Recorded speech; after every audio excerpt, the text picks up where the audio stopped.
नमस्कार साथियों, आपका हार्दिक स्वागत है उर्मी वर्ल्ड हब में, जहां हर कथा एक नई सीख और हर शब्द में भक्ति की गूंज होती है।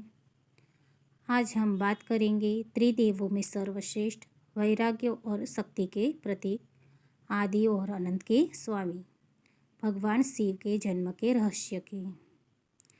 कहा जाता है कि भगवान शिव ऐसे देवता है जो सृष्टि के आरंभ से पहले भी थे और इसके अंत के बाद भी रहेंगे। वे काल के भी काल है, मृत्यु के भी मृत्यु यानी महाकाल। पर क्या आपने कभी सोचा है भगवान शिव का जन्म आखिर कैसे हुआ? क्या उनकी कोई माता या पिता थे? उन्होंने शिक्षा कहाँ से प्राप्त की?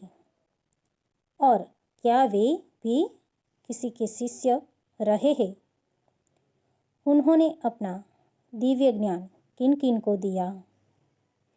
इन प्रश्नों का उत्तर जानना जितना रहस्यमय है उतना ही दिव्य भी। और आज का यह वीडियो इन्हीं सभी गूढ़ रहस्यों को आपके सामने प्रकट करेगा। शिव पुराण, विष्णु पुराण, देवी महापुराण और अन्य ग्रंथों के माध्यम से।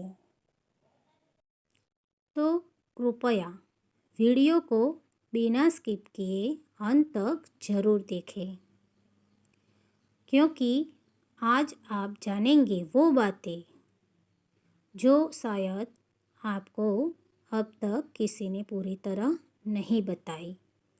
यह सिर्फ एक कहानी नहीं, यह एक आध्यात्मिक यात्रा है, एक अनुभव है शिवत्व का। हर हर महादेव। भगवान शिव त्रिलोक के अधिपति, योग, तांडव और तपस्या के स्वामी, वह शक्ति जो हर रचना की शुरुआत है और हर अंत के बाद भी अडिग है।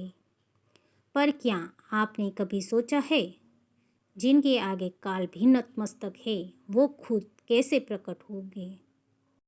शिव पुराण के अनुसार भगवान शिव स्वयंभू है, न उनका कोई जन्म है न अंत। वे समय और पंचतत्वों से परे है, इसलिए वे अमर है, अजर है। न उनकी कोई माता है न पिता, क्योंकि वे जन्म और मृत्यु दोनों के साक्षी है। सृष्टि के आदि में भी थे और सृष्टि के अंत के बाद भी रहेंगे। इसी कारण उन्हें अनाथ नहीं बल्कि अनादि कहा जाता है, जो न कभी उत्पन्न हुए न कभी समाप्त होंगे। महादेव केवल एक देवता नहीं बल्कि संपूर्ण ब्रह्मांड की चेतना है, जो हर कण, हर प्राणी और हर सांस में विद्यमान है। महादेव अनंत, अचल और सर्वव्यापी है। जिन्हें महसूस कर ले वह जीवन का परम सत्य पा लेता है।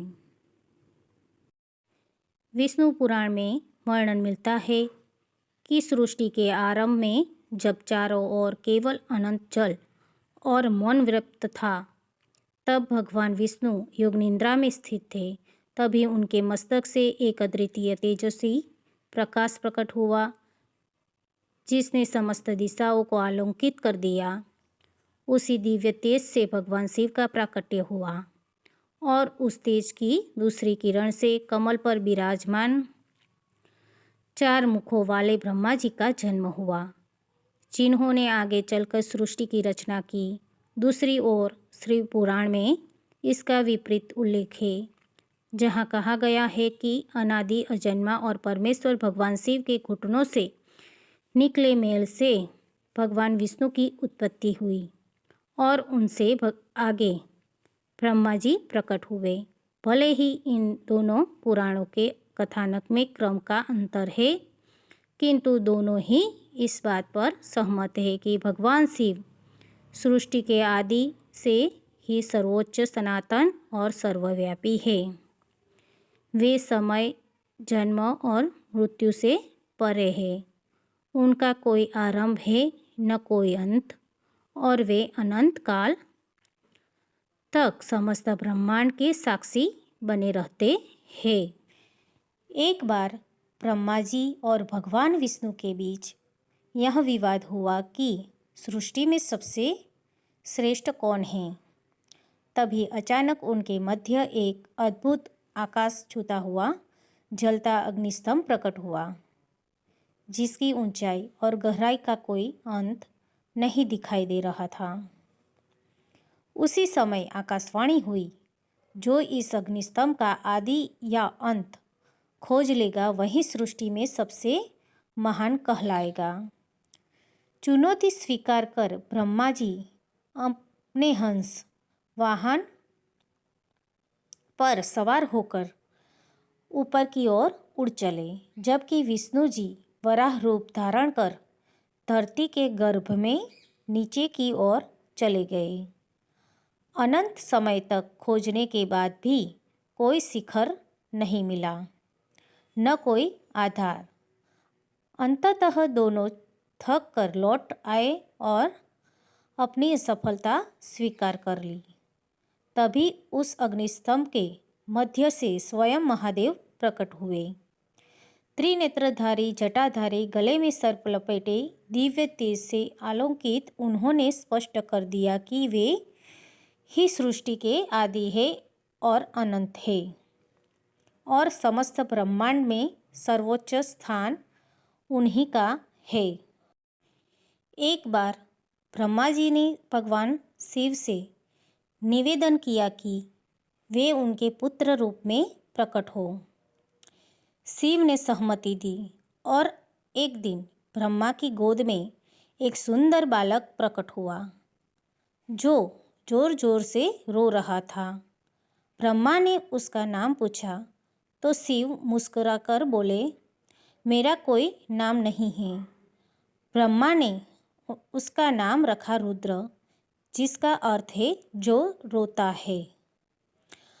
परंतु बालक का रोना थमा नहीं। तब ब्रह्मा ने उन्हें एक एक करके 108 नाम प्रदान किए, जैसे भीम, उग्र, पशुपतिनाथ, महादेव आदि।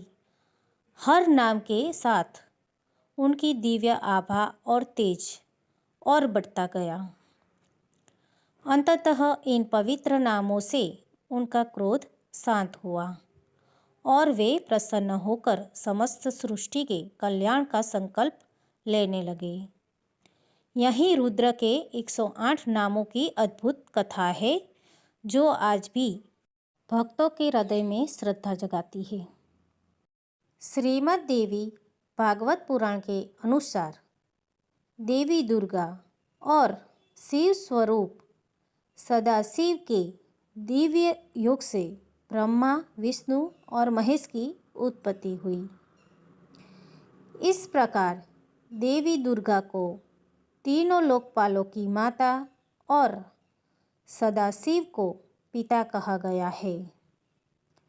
यह अद्भुत सत्य दर्शाता है कि शिव मात्र देवता नहीं बल्कि परब्रह्म है, समस्त सृष्टि के आदि और अंत, जो सबके मूल कारण है। उनके बिना न समय है, न सृष्टि, और न ही देवताओं का अस्तित्व। यही कारण है कि शिव और शक्ति को अनादि अनंत कहा गया है, जो सृष्टि, पालन और संहार तीनों के मूल आधार है। भगवान शिव को इस ब्रह्मांड का प्रथम गुरु माना जाता है, जिन्होंने गुरु शिष्य परंपरा की नींव रखी। उन्होंने अपने अमृत तुल्य दिव्य ज्ञान का उपदेश 60 शिष्यों को दिया, जिनमें से 7 महाज्ञानी संत सप्तऋषि के रूप में पूजित हुए। शिव केवल संहारक ही नहीं, बल्कि सृष्टि के सबसे महान शिक्षक और मार्गदर्शक भी है, जिन्होंने अज्ञान के अंधकार को ज्ञान के प्रकाश से मिटाया। उनका उपदेश आज भी धर्म, योग और आध्यात्म के पथ पर चलने वालों के लिए प्रेरणा सूत्र है।